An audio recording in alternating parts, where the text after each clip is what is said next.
warahmatullahi wabarakatuh. Perkenalkan kami dari kelompok 6 dengan anggota saya Cici Melinda, Tri Puji Lestari, Tri Lestari Dewi, Lia Ardiana, dan Ansaji Yusuf.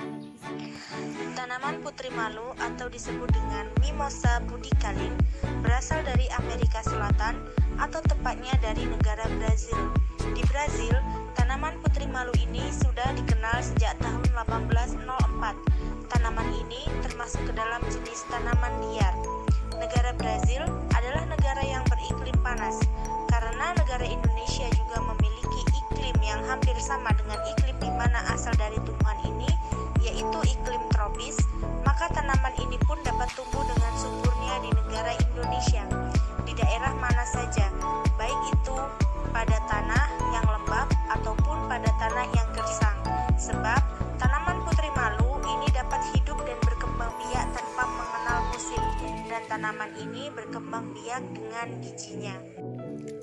Keunikan dari tanaman ini adalah bila daunnya disentuh, ditiup, atau dipanaskan, maka ia akan segera menutup. Hal ini disebabkan oleh terjadinya perubahan tekanan turgor pada tulang daun. Rangsangan tersebut juga bisa dirasakan daun yang tidak ikut tersentuh.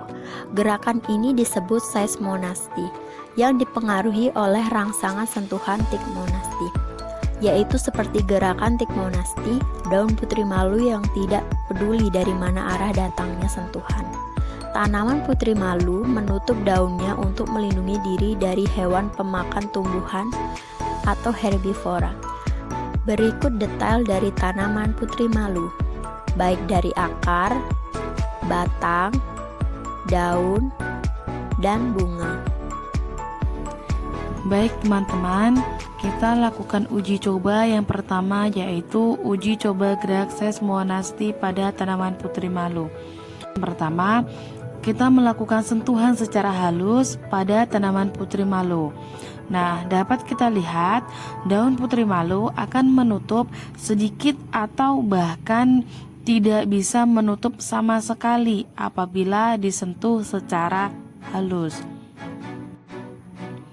Yang kedua, kita bisa melakukan sentuhan sedang pada tanaman putri malu. Dapat kita lihat sekarang daun putri malu disentuh secara sedang, maka daun akan menutup secara cepat dan sempurna. Namun hanya daun yang terkena sentuhan saja yang bereaksi. Yang ketiga, yang terakhir, kita bisa melakukan sentuhan secara kasar pada tanaman putri malu. Maka seluruh daun yang ada pada bagian batang yang lain pun ikut menutup secara sempurna. Selanjutnya, kita lakukan uji coba praktikum gerak niktinasi. Sebelumnya, kita harus ketahui terlebih dahulu apa itu gerak niktinasi. Gerak niktinasi yaitu rangsangan yang dipengaruhi oleh lingkungan yang gelap. Mari kita mulai uji coba gerak niktinasi pada tumbuhan putri malu.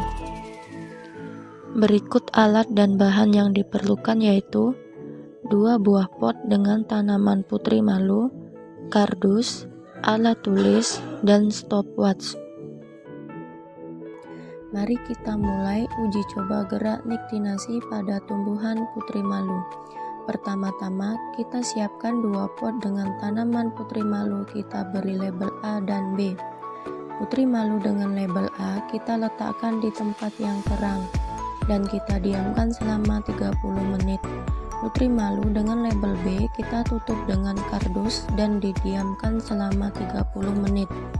Dari uji coba tersebut, tumbuhan putri malu yang diletakkan di tempat terang selama 30 menit tidak ada reaksi apapun, daun dan batang tetap segar. Sedangkan tumbuhan putri malu yang diletakkan di dalam kardus selama 30 menit, batang dan daunnya menutup.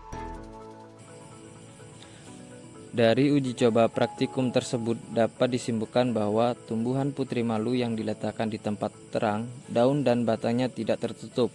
Hal ini disebabkan oleh terjadinya perubahan tekanan turgor pada tulang daun. Rangsangan tersebut juga bisa dirasakan daun lain yang tidak ikut tersentuh. Gerakan ini disebut seismonasti, yang walaupun dipengaruhi rangsangan sentuhan, Sebagai contoh, gerakan seismonasti, daun putri malu tidak peduli dari mana arah datangnya sentuhan. Tanaman ini juga menguncup saat matahari terbenam dan merekah kembali setelah matahari terbit. Tanaman putri malu menutup daunnya untuk melindungi diri dari hewan pemakan tumbuhan seperti herbivora yang ingin memakannya.